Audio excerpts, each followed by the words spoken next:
Bonjour à tous. La culpabilité après le départ de son animal. Vous savez, et si j'avais vu les signes plus tôt, si j'avais consulté un autre vétérinaire, et si j'avais essayé encore un autre traitement, et si j'avais attendu un jour de plus, ou au contraire, et si j'avais pris cette décision plus tôt. Après le départ de notre petit compagnon, il reste évidemment un immense vide.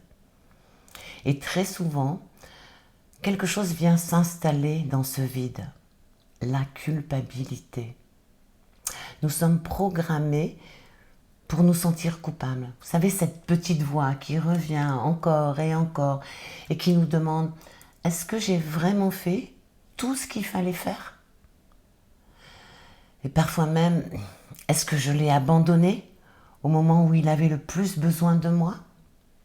Nous allons parler de ces questions que l'on n'ose pas toujours dire à voix haute, de l'euthanasie, des décisions que nous avons prises, de celles que nous regrettons parfois, des signes précurseurs que nous pensons ne pas avoir vus, ça arrive aussi, hein, et de cette dernière question qui fait parfois tellement mal. Est-ce qu'il savait au moins que je l'aimais ? Et à la fin de cette vidéo, j'aimerais vous proposer un petit exercice très simple pour voir où vous en êtes. Et même si votre animal n'est pas là physiquement, vous pourrez lui dire ce que vous avez envie de lui dire après avoir travaillé. Pour ne pas oublier, pour effacer une partie du chagrin, mais peut-être pour commencer à déposer une partie de ce poids que vous portez. Alors la première question, c'est pourquoi la culpabilité arrive après le deuil ? Il y a quelque chose d'étrange avec cette culpabilité. Elle apparaît souvent précisément parce que nous avons énormément aimé. Lorsque notre animal était vivant, nous devions prendre des décisions pour lui. Que lui donner à manger, quand consulter, quel traitement accepter, quand s'inquiéter aussi, ou quand faut-il attendre. Et parfois, nous devons prendre une décision que personne, mais alors vraiment personne ne voudrait avoir à prendre. Celle de le laisser partir. Pendant toutes ces années, notre animal dépendait en partie de nous. Alors, après son départ, notre cerveau retourne dans le passé et il reprend chaque décision que nous avons prise, chaque détail, chaque journée, et il commence à écrire une autre histoire. J'aurais dû voir, j'aurais dû faire ceci, j'aurais dû comprendre, j'aurais dû savoir. Mais il y a quelque chose que nous oublions aujourd'hui. Aujourd'hui, vous connaissez la fin de l'histoire. Au moment où vous avez pris ces décisions, vous ne les connaissiez pas. Et croyez-moi, cette différence est immense. La culpabilité arrive aussi quand on se dit « je n'ai pas vu qu'il était malade ». C'est une phrase que j'entends souvent. « Je m'en veux, je n'ai rien vu ». Ou bien encore « oh, j'avais remarqué quelque chose, mais je pensais que ce n'était pas grave ». Et après son départ, tout change. Ce petit changement de comportement qui nous paraissait insignifiant devient soudain évident. Cette journée où il a moins mangé, cette promenade où il était un peu plus lent, et donc la promenade a été un peu plus courte, ce moment où il s'est isolé. Et nous nous disons, comment ai-je pu ne pas comprendre ? Mais nous regardons maintenant ces événements avec une information que nous n'avions pas à l'époque. Et puis, ce qu'il faut savoir aussi, c'est que les animaux peuvent aussi exprimer la douleur ou la maladie de façon très discrète parfois. Alors, posez-vous cette question. À ce moment précis, avec les informations dont je disposais, est-ce que j'ai volontairement choisi de faire du mal à mon animal? Dans l'immense majorité, la réponse est non, bien sûr. Vous avez probablement fait ce que vous pensiez être juste avec ce que vous saviez à cet instant précis.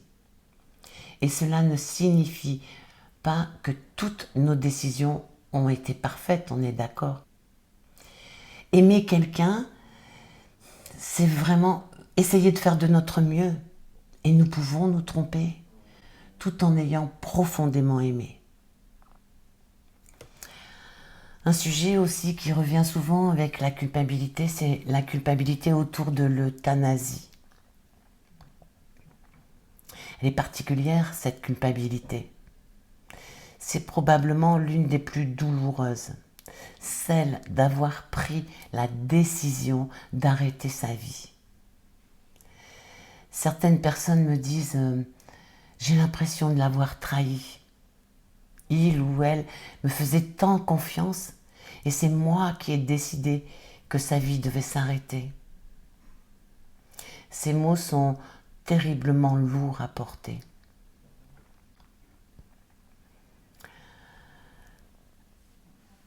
Essayons de regarder cette décision sous un autre angle, si vous le voulez bien. Dans beaucoup de situations, la question n'était pas « est-ce que je veux encore mon animal auprès de moi ?» Évidemment que vous le vouliez. Vous auriez probablement voulu encore un mois, encore toute votre vie, 1 an, 10 ans. La véritable question était « est-ce que je le garde auprès de moi pour lui ou parce que moi, je ne suis pas prêt ou prête à le laisser partir ?» Et parfois, aimer un animal nous met face à cette décision. Impossible, hein? Accepter une immense douleur pour nous afin de ne pas prolonger inutilement la sienne. Bien sûr, chaque situation médicale est différente. Et personne qui n'a pas vécu votre histoire ne peut juger une décision aussi intime. Moi, je me souviens de l'euthanasie de Guéchin, sa piqûre dans le cœur et ces cris que j'ai entendus et que j'entends encore parfois dans ma tête.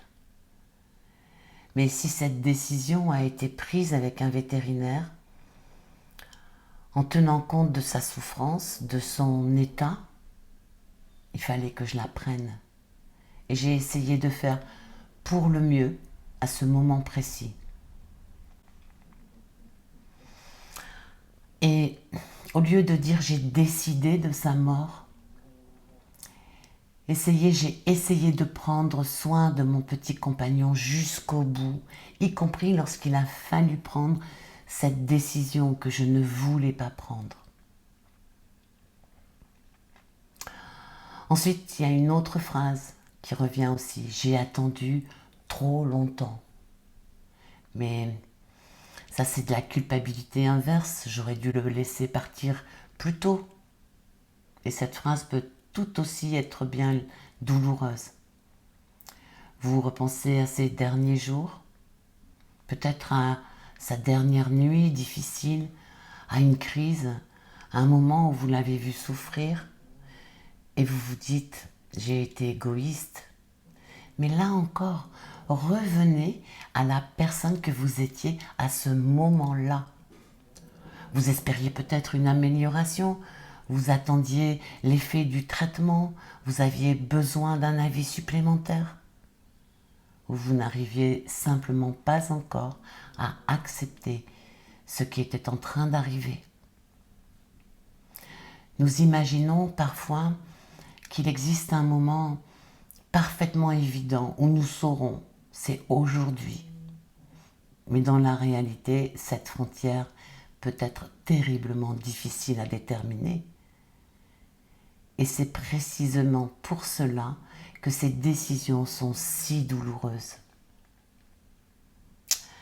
Il y a une autre phrase aussi qui revient. Je n'étais pas là quand il est parti. Et cette phrase, elle brise beaucoup de personnes. Peut-être qu'il est parti pendant que vous dormiez, pendant que vous étiez au travail, pendant son hospitalisation, ou peut-être que vous n'avez pas réussi à rester pendant ces derniers instants. Et aujourd'hui, eh bien vous vous sentez coupable. Et puis vous devez vous dire, il a dû penser que je l'avais abandonné. Nous ne pouvons pas savoir exactement ce qu'un animal a vécu intérieurement à cet instant. Et je trouve important de ne pas inventer une certitude simplement pour soulager notre douleur. Mais nous pouvons savoir autre chose. Votre relation avec lui ne se résume pas à ces 5 dernières minutes de sa vie, n'est-ce pas? Elle est constituée de milliers de moments, des repas, des promenades, des caresses, des petites habitudes, des regards, des bêtises aussi parfois, des vacances, des matins ordinaires et des soirées sur le canapé, de gros câlins. Tout ça, c'est tant de moments vécus ensemble. Et votre histoire n'est pas seulement la manière dont elle s'est terminée. Votre histoire, c'est tout ce que vous avez vécu ensemble depuis le départ. Alors il y a une autre phrase qui revient également, c'est « Je n'ai pas assez profité de lui ». Après la perte, les journées ordinaires peuvent devenir source de culpabilité. Pourquoi ai-je regardé mon téléphone au lieu de jouer avec lui? Pourquoi n'ai-je pas fait davantage de promenades? Pourquoi me suis-je énervée ce jour-là? Pourquoi ne l'ai-je pas caressé plus longtemps? Et tant d'autres, hein. Tout simplement parce que vous ne saviez pas que votre temps ensemble était compté. Nous vivons tous dans une relation dont l'illusion, c'est qu'il y aura encore un demain. Et heureusement d'ailleurs, parce que personne ne pourrait vivre chaque journée comme si elle était la dernière. Votre animal ne l'avait probablement pas vu de cette façon non plus. Il a besoin d'une vie parfaite qu'il a reçue. Il a besoin d'une relation. Une vraie relation comporte aussi des journées ordinaires. Des moments où l'on est fatigué. Des moments où l'on n'est pas disponible. Des moments imparfaits. Et croyez-moi, l'amour ne se mesure pas au nombre de minutes pendant lesquelles vous ne l'avez pas caressé. Il se construit dans toute une vie partagée. Une autre question, est-ce qu'il savait que je l'aimais? Et nous arrivons peut-être à la question la plus importante. Peut-être que vous ne lui avez jamais dit à voix haute ces mots « Oh, je t'aime, mon petit bébé, mon amour ». Ou peut-être que vous lui disiez 20 fois par jour. Mais avec les animaux, l'amour ne passe pas uniquement par les mots. C'est très important de retenir cela. Il y a votre voix, bien sûr, mais il y a aussi votre odeur, votre présence, vos habitudes. La façon dont vous prépariez son repas, la place que vous lui avez offerte dans votre maison, votre main sur son corps, la manière dont vous prononciez son nom ou son surnom. Tous ces petits rituels qui peuvent sembler vraiment insignifiants pour nous, constituent son quotidien avec nous. Alors, lorsque vous vous demandez « Est-ce qu'il savait que je l'aimais ?» Ne regardez pas uniquement son dernier jour. Regardez sa vie avec vous. Ce que j'observe en communication animale, j'aimerais partager mon expérience sur ces communications avec les animaux vivants dans les étoiles. Et comme toujours, hein, je fais une distinction importante. Ce que je vais partager ici relève de mon expérience et de ma pratique. Je ne vous demande pas de la considérer comme une vérité scientifique. Dans les communications avec les animaux vivants dans les étoiles, quelque chose me touche particulièrement. Les humains arrivent très souvent avec leurs questions. Est-ce qu'il m'en veut? Ai-je pris la bonne décision? Pourquoi n'avais-je pas compris avant? Est-ce que je l'ai abandonné? Nous arrivons toujours avec le dernier jour, avec la maladie, avec la décision que nous avons dû prendre, avec ce moment qui tourne en boucle dans notre tête. Et pourtant, dans mon expérience, ce qui émerge ne se limite pas forcément à ce dernier instant. Ce sont souvent des témoignages d'éléments de la relation, des habitudes, des sensations.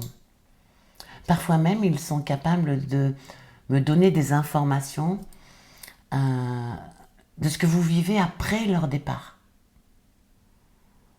Et de vous inviter à ne pas rester sur le dernier chapitre de leur vie. Et cette idée me paraît importante. Qu'on croit ou non à la communication animale, hein, ne laissez pas le dernier jour effacer toutes ces années d'amour. Alors vous savez, j'aime bien vous donner quelques petits exercices. Alors je vais vous en proposer un aujourd'hui. Quelque chose de très simple. Mais si vous êtes visuel, en plus, ça permettra de faire la part des choses. Et vous pourrez le faire après cette vidéo. Vous allez prendre une feuille et vous écrivez le prénom de votre animal en haut. Et vous faites 2 colonnes. Dans la première colonne, vous écrivez tout ce que vous vous reprochez, sans vous censurer.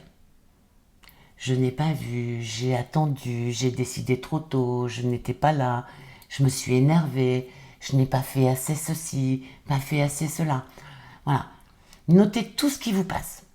Et puis dans la deuxième colonne, vous allez écrire tout ce que vous lui avez donné.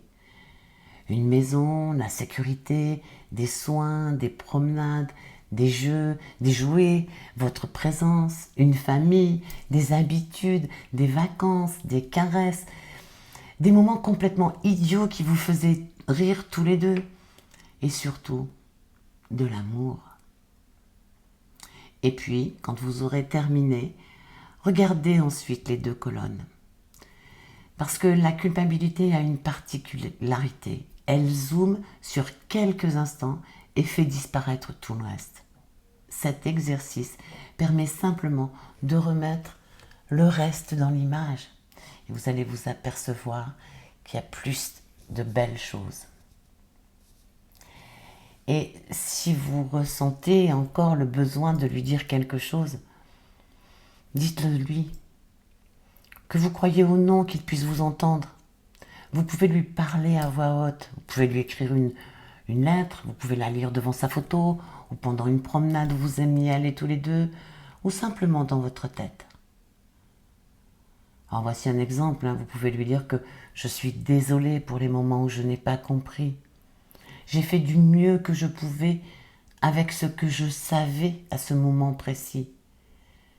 Merci pour tout ce que tu m'as donné. Et surtout, je t'aime et je t'aimerai toujours. Vous n'avez pas besoin de savoir avec certitude où vont ces mots pour qu'ils aient une valeur. Parfois, nous avons simplement besoin de les prononcer ou de les entendre. Avant qu'on ne se quitte, permettez-moi de vous préciser que si vous vivez le deuil de votre petit compagnon difficilement, ou si vous avez encore quelques signes de culpabilité, on va dire récurrents, j'ai partagé dans mon livre tout ce que j'ai fait pour apprivoiser le départ de Geisha dans les étoiles. Ce livre s'appelle « L'empreinte éternelle », Comment traverser le deuil pour guérir? Comme pour tous mes livres, hein, les droits d'auteur sont reversés à la cause animale et je vous mettrai le lien dans la description. Je pense qu'il est temps peut-être de conclure, même si je n'ai pas la prétention d'avoir géré la culpabilité dans toute sa splendeur, parce que je pense qu'il y en a encore beaucoup. Si vous devez retenir une seule chose de cette vidéo, j'aimerais que ce soit celle-ci. Ne réduisez pas toute votre histoire au moment où elle s'est terminée. Votre animal n'a pas connu que son dernier jour, et heureusement, il a connu tous les autres.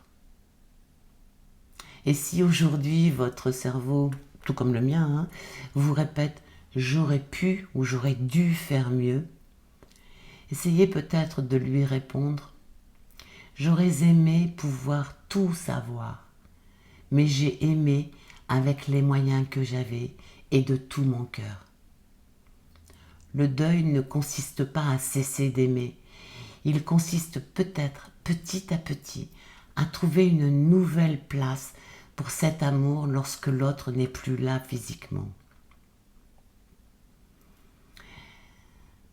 Et aujourd'hui, j'aimerais vous proposer quelque chose de très simple dans les commentaires. Si vous avez perdu un petit compagnon ou plusieurs, hein, écrivez simplement son prénom. Et si vous avez envie, ajoutez une chose qu'il vous a apporté dans votre vie. Pas la façon dont il est parti, la façon dont il a vécu auprès de vous. Faisons de cet espace un endroit où l'on se souvient de nos petits chéris pour leur vie et pas pour leurs derniers jours. Prenez soin de vous, prenez soin de ceux qui partagent encore aujourd'hui votre quotidien et ayez une pensée toute particulière pour ceux qui sont déjà dans les étoiles, mais qui occupent toujours une immense place dans notre cœur. Je vous aime, à très bientôt.